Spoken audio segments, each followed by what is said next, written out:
Assalamualaikum warahmatullahi wabarakatuh.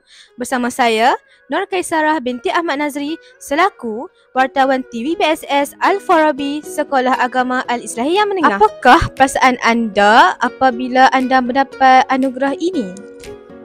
Okey, perasaan saya waktu dapat anugerah tokoh KKQ, lagi-lagi waktu dia sebut mumtaz, saya macam alhamdulillah, syukurlah kepada Allah. Sebab saya ni pun bukan jenis yang pandai-pandai sangat. Hafal surah bukan habis, separuh.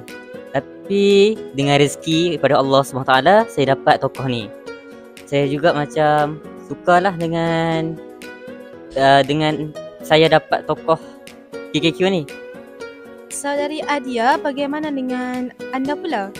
So, perasaan saya bila dapat anugerah ni, saya memang tak expect sebenarnya, tak. Sebab saya tak apa minat sangat KKQ ni. Saya dipaksa untuk masuk kelas KKQ ni sebab waktu form 1 saya dah masuk dah.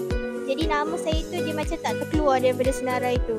Jadi bila ada exam saya tetap pulun lah sebab terpaksa juga. Tapi dengan rezeki Allah apa semua saya dapat JAI Jidan lah, alhamdulillah lah. Saudara, bagaimana anda lakukan sehingga anda mendapat mumtaz dalam KKQ?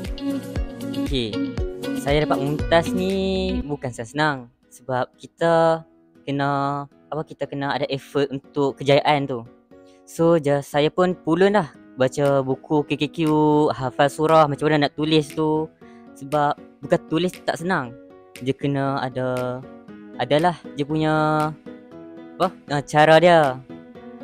Saya juga selalulah tanya kawan-kawan saya yang pandai lagi lah, macam mana nak hafal, contoh-contoh yang patut kita ambil, isi penting tu. Macam itulah saya dapat mumtaz.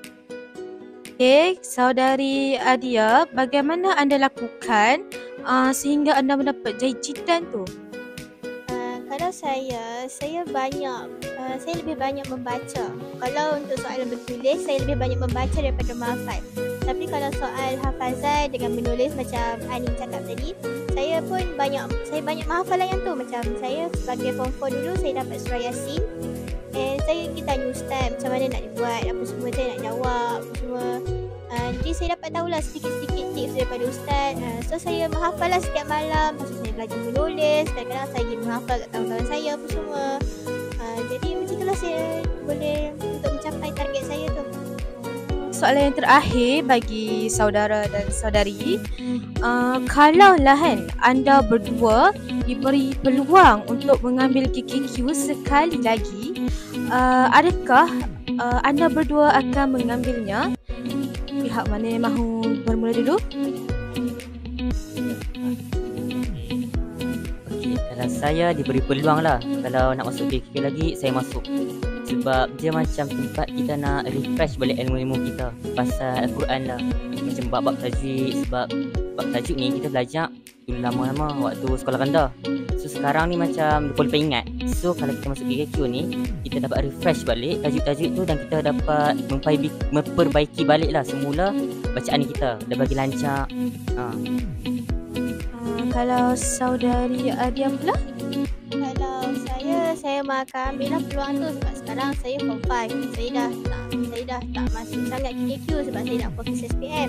Jadi kalau diberikan peluang, saya memang nak ambil lah sebab waktu form 4 saya cuma dapat JAI Jidan je.